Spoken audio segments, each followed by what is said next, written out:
একদিন ময়লার পাশে দুটি ব্যাংক পড়েছিল। একটি ছিল ঝকঝকে সোনার, আর একটি ছিল সাধারণ মাটির। ঠিক তখনই এক ধনী মেয়ে এসে অসহায় দাদিকে ধাক্কা দিয়ে সোনার ব্যাংকটি নিয়ে পালিয়ে যায়। দাদি কিছুই করতে পারে না। সে কষ্টে পাশে থাকা মাটির ব্যাংকটি তুলে নেয়।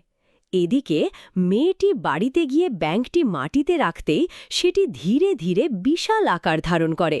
এটি দেখে মেয়েটি খুব খুশি হয়ে যায়। সে নিজের সব কিছু বিক্রি করার সিদ্ধান্ত নেয়। সব সম্পদ বিক্রি করে অনেক টাকা জোগাড় করে।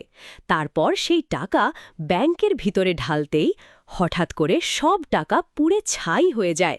মেয়েটি ভয়ে আর দুঃখে স্তব্ধ হয়ে যায়।